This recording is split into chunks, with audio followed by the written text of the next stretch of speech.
about our guest today. Michael Silverstein is here with us. He is a longtime friend. He's one of our investors, and super excited to talk with you, Michael, about some of your experiences. So thanks for coming on the show. Thank you, Jay. I'm glad to be with you. Well, why don't you start off by giving everyone a little background history of your career? Good. So I was born in Manhattan, and I grew up in Queens. I was a poor boy. I somehow won a scholarship to Brown University, and I was 15 and a half years old when I walked to the bus station. I took the bus to the subway to the Greyhound bus terminal, and then arrived at the bottom of College Hill at Brown University in Providence, Rhode Island, and the rest is the story of my life. I became the editor of the Brown Daily Herald, and that was sort of like the crowning achievement of my early life.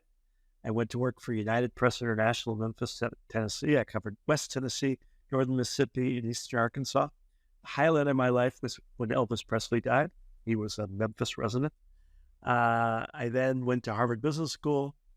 I was lucky enough to run the Boston Marathon, make first-year honors, got invited to a Boston Consulting Group cocktail party where I met the founder of the firm. And after 4 hours of asking me questions and answering them, he said, "Son, I want you to come and work for me." And I held up my hand and I said, "Mr. Henderson," his name was Bruce Henderson. I said, "Mr. Henderson, I accept." I then spent 35 years at BCG. BCG was a tiny little company when I started. It had 40 million revenues and 3 offices. And I helped grow it to, I think it's 14 billion now. So from 40 million. And I was employee number 89, and there are now 24,000. I retired from BCG in 2016 because I remarried, and the new wife said, "I don't want to be with a guy who travels 11 million miles. I want to be with a guy who is home every night." And so I did a little bit of private equity with the Carlyle Group, and then I decided to go out on my own and make my own little investments. Sylvia is a wise woman. Thank you, Jay. She is. And she's amazing. So what, as you've done this, I mean, you've invested in lots of startups now, very active angel investor in general. What have been some of the key things you have learned about startups that maybe were surprising or different from the time you spent at BCG? So at BCG, I wrote 2 books that are really sort of core to my heart in terms of investing. The first one was a book called Trading Up, which talks about new luxury goods, products that have technical, functional, emotional benefits that grab a consumer and make the consumer excited, that have them become a fan and an apostle, and to speak highly and tell all their friends, study the brand, know all the details, know why it's better. I love brands because brands like that are addictive. They are brands where people stand up at a cocktail party and say, "You should have one of these." The second book was a book that I wrote called Women Want More, which is based on the largest quantitative research with 22,000 women around the world about what they want. What most people don't know is that 78% of the decisions about what gets purchased in the household are controlled by the female. The male is largely irrelevant for almost any household good. And so by understanding how to trade up and understanding how women buy, you can create magic. My first big investment was Coterie Diaper. This is a product that had technical, functional, emotional benefits, but they were hidden. What we found is that the Coterie Diaper, as designed, even as I came across it, would absorb liquids at 70% more. It was softer to the touch. And as a result of the baby not getting wet, the baby would sleep longer. So the benefit to the mother is that she wouldn't have to wake up to change a diaper every 2 hours for a newborn. Anyway, that business became big, and that allowed me to meet you, Jay. You may not even know this, but the guy who was running Coterie Diaper knew that I had invested in a cleaning company called Clean Cult. He had seen the Clean Cult advertising, and he said, "Can you call Ryan, the CEO of Clean Cult, and find out who did the ad? Because I want to talk to him." And so I called you, and we hit it off immediately. It was like two thinkers with the same line found each other in the Atlantic Ocean. It was just by accident. And you told me about Pillow Cube, and I said, I'm in. What do I think about? What do I think about when I look at companies? So I look at the markets, I look at the product. I have in front of me one of my products. This one's called Better Booch. It's the best tasting kombucha in the United States. It has flavor, refreshment, health benefits. It's absolutely stunningly delicious. 92% of consumers who drink this and who drink the other brand called GT prefer this. And so if I can figure out a way to tell the story about the product benefits and I can get consumers to listen, that's my winning formula. I also like economics. I'm a numbers guy. I love numbers. I love to count. I love a good gross margin. I like to see 70% gross margins. I like to meet with the CEO and really get to understand the personality. Every 10 CEOs, one passes muster. None of them, they don't have experience. They don't have honesty. They don't have truthfulness. They don't have structure. They don't have framework. They're sort of wandering out in the wilderness and they don't know where they're going and they don't have a map. Now, sometimes I can find people like that. And if I trust them, if I understand them, if I can predict their behavior and see a path, I can get them to be profitable. I can get them to grow. That's so interesting. I was going to actually comment. I still remember where I was when we first talked. I was in my garage working on some a project, and I remember you said, "Are you making something right now?" I was like, "I'm doing some woodworking while we're talking."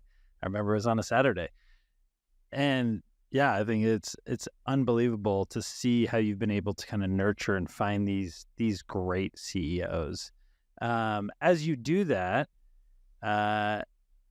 any other things that you look for in the product? I think you've done an amazing job. Like Coterie, I think traditionally people with Coterie would have gone, let's go really deep into the technology and why the diaper's better. And I think exactly like you said, you immediately steered them towards moms want to sleep. Let's help tell that story of mom sleeping more. And give Any her other things? reason to believe. So honestly, my two things are: does the person have character? Is the CEO do they have any amount of wisdom? A lot of the CEOs that have entrepreneurial bents are not nice people. I won't invest with anybody who's not a nice person. And I'm sorry to say, I don't give second chances. People either want to love to work with me or they're out. On the product side, I like to mold, so I like to improve products. I believe in Gen 1, Gen 2, Gen 3 product improvements. I believe that, in fact, you can do that on the benefits that you tell the consumers or the cost that it takes you to get to market. At BCG, I had a handful of CEOs where I was the CEO whisperer. These are multi-billion-dollar companies that are everyday life in the United States and around the world. And my skill is to pay attention to everything. So yes, I knew you were woodworking.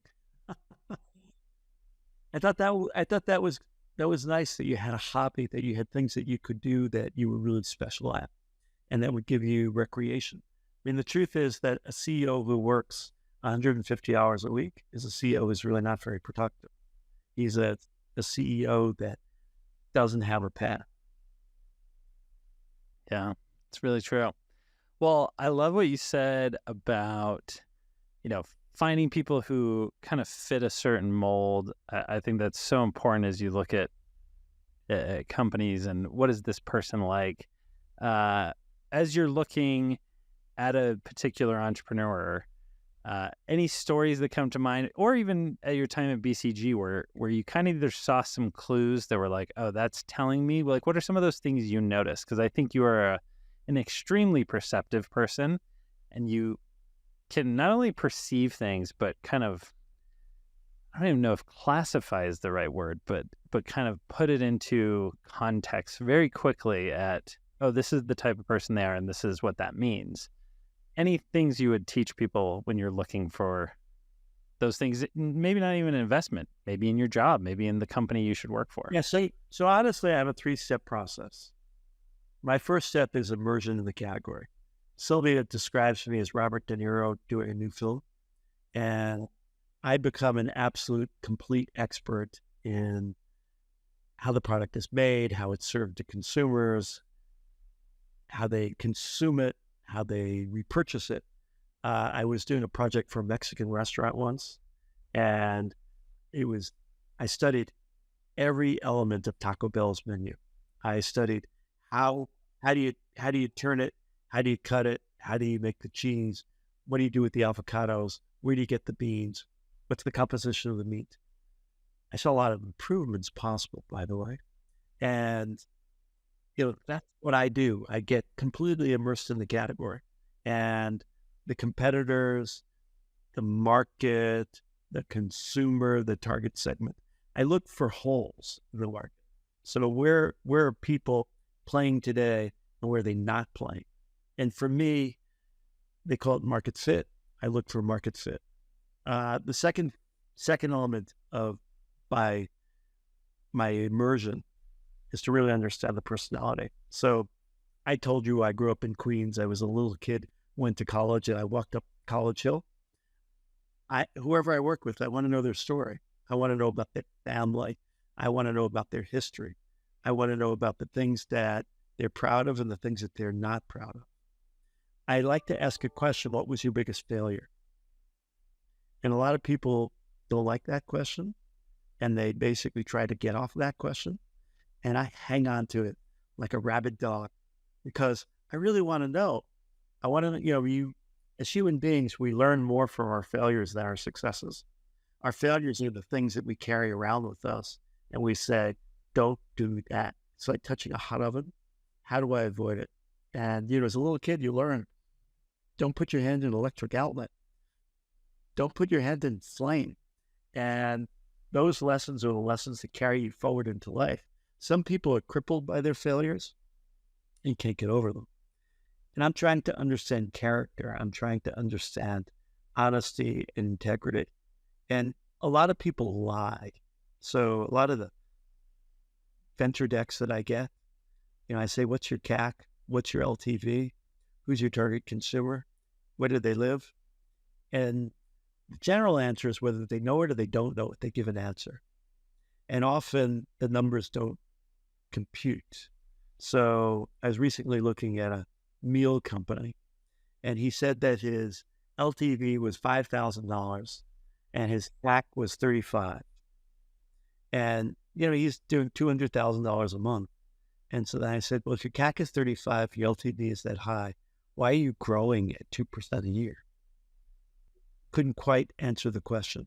And, of course, he also sent me the products, and I put them through a reasonably elaborate taste panel with me, Sylvia, and some friends, and everybody voted 2 on a 10-point scale. Needless to say, I didn't invest. So delight me, surprise me, make me happy. And, I can put on a hat that says I can be anybody. The Robert De Niro thing is be an actor and experience the product through the eyes of the real consumer. Yeah. What do you think is like one of the best examples of that from the BCG days? What's kind of one of those experiences that you go back to again and again of, man, this really solidified for you? I think, like you said, those 2 books were very crucial, but what's one of the experiences? So I love to take CEO of the client enterprise out into the field. And I took the CEO of the world's largest insect control company out into the market. And we went into a trailer home with an 82-year-old woman. We sat in her trailer and we talked about cockroaches. And she's saying that, when she sees a cockroach, she thinks of her ex-husband, and all she wants to do is kill it.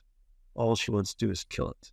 And she'd love to have a cockroach killer that would kill every cockroach, and she'd have to spray it once, but she doesn't mind shooting them down. And suddenly I'm sitting on her bunk bed. He's sitting in her only chair, and a cockroach crosses the room.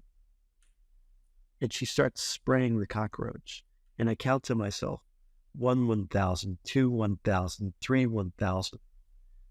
And I say to myself, we can change the formula.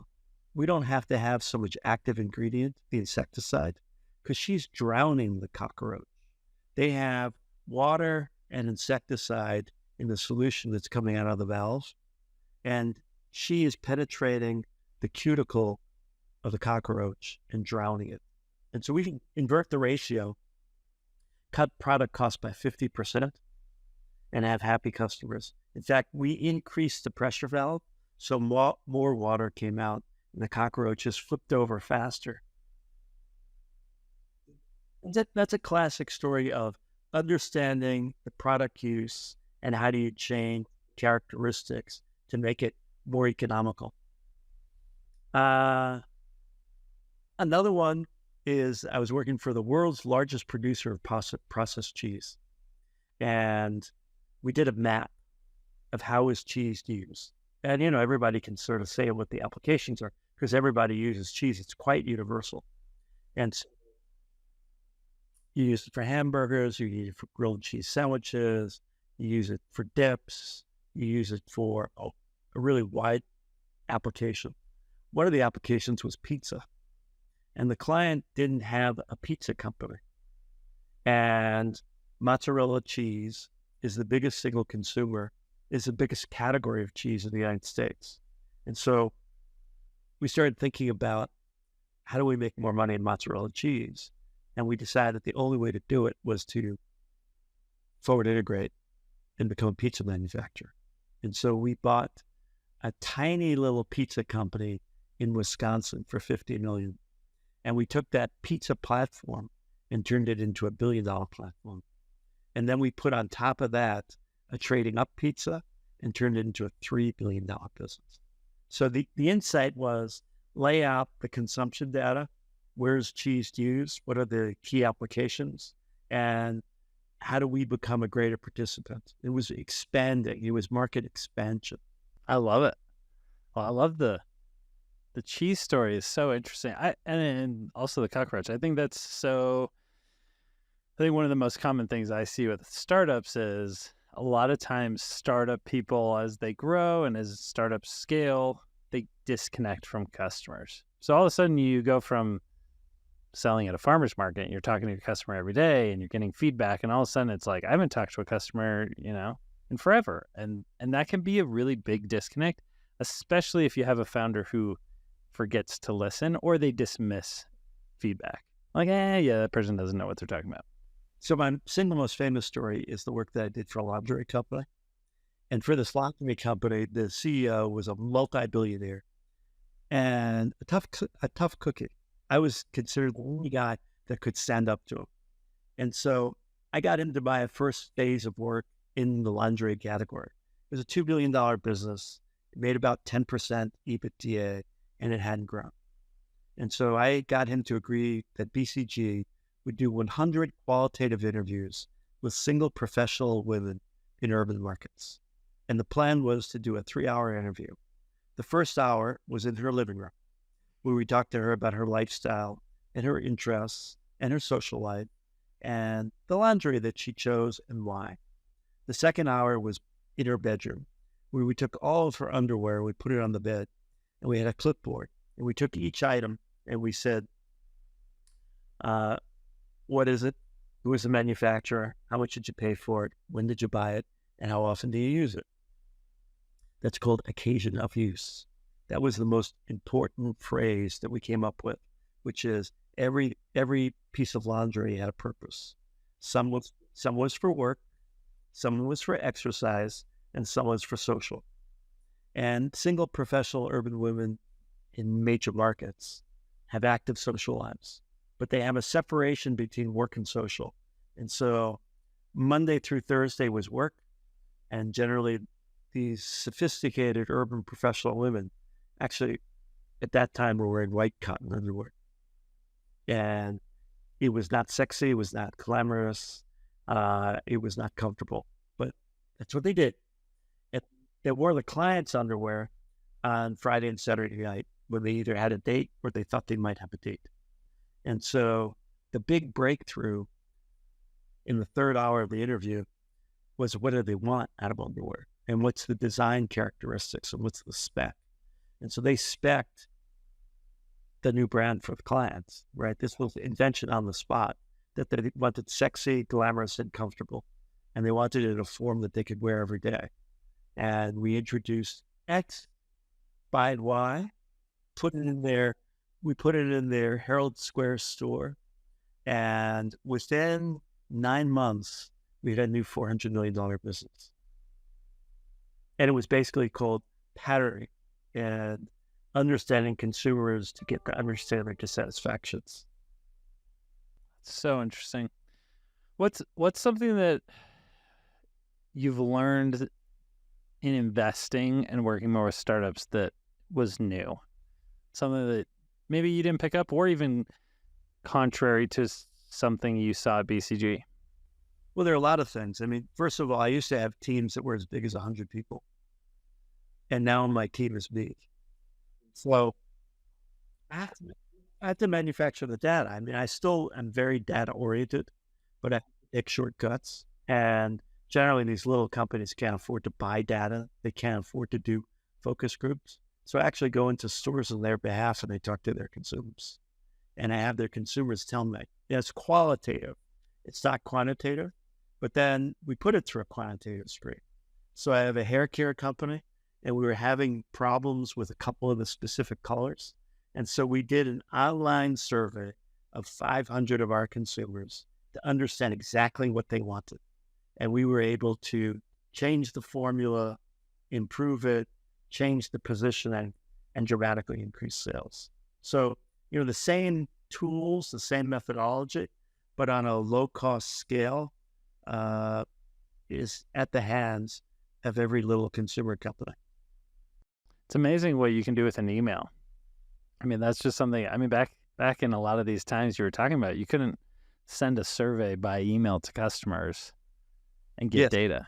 They had to use a company called Harris Interactive, and they had a standing panel where they would call 1,000 consumers every day, and you could pay about $1,000 to get 2 questions in. And now you do SurveyMonkey to your mailing list. And, if you have 100,000 people on your mailing list, you can get 1,000 responses in 2 hours. It's amazing. Some ways we're spoiled. And it's amazing how people don't use it.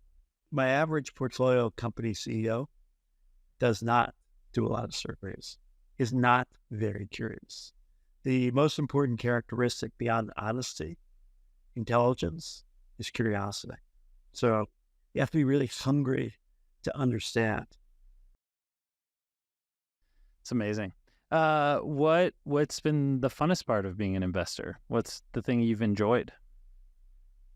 I actually have very, very close friendships with a couple of my CEOs, and those things are friendships forever. And that's the most important thing to me. Well, any other further advice or counsel you'd give young entrepreneurs? So I think one of the things that people don't do is really put themselves in the shoe of the investor. And so I read a lot of decks. I mean, I get 5 decks a week. And, most of them look like they hired somebody to do the deck for them. In fact, what I really prefer is that the entrepreneurs take out a Sharpie and they write down, what's my point of difference? How am I going to market? What are my improvements that I'm going to make over the next 6 and 12 months? Who's my team? How am I going to use your money? And realistically, what's my end game? How do I get out? Do that. That's a storyline. You don't have to hire a firm to do your deck, and you don't have to go through endless iterations. You do not need to hire an accounting firm to do a financial model that has 50 tabs. You need to be able to talk about what are you going to achieve and how. So it's amazing how we've gotten so deep into some of this. I mean, I always say this with marketing. I think Facebook in many ways has enabled a form of marketing that's unbelievable and incredible, but it's made people so focused on kind of the very drilled down view of marketing that they often forget the big picture of how are we talking to customers? Are we telling the story in an interesting way? But then they're sitting there and they're like, oh, if we tweak this one thing on, our Facebook pixel and we do this and we do this, then, we're going to make tons of money. And usually it's not. It's usually the big picture, big strategy kind of questions and decisions. One of my favorite from you is always, you would always ask me, and you still ask me this, but you would always say, Jay, there's tons of people who still have never bought an original Pillow Cube. Don't forget how many people have never bought. And because I think that is, especially in our day, in the current kind of realm of entrepreneurship, it's a lot of discussion about go multi-channel, create more SKUs, go broader. And you've always reminded me, like, this is what your core greatness is. Don't forget that. Don't forget that a lot of people have never heard of you and they've never bought. So let's not forget that as we're testing and as we're doing new products. That's important. And that's crucial. Snore, and they all want to have a better night's sleep, and they're all happy with their current pillow, and they haven't learned how important it is to replace your pillow periodically. Yeah. And so it's been, and I think that's something that comes with your experience and wisdom is, hey, this is a lesson hard learned from thousands of companies that you've consulted with and worked with, of those things that you've seen people do time and time again where they get distracted. So good. Well, Jay, it's always good to see you. It's always great talking. You smile. It's always wonderful talking. Thank you for coming on. Hang around for a second. We'll talk after we end, but thanks again for coming on the show. Thank you, Jay.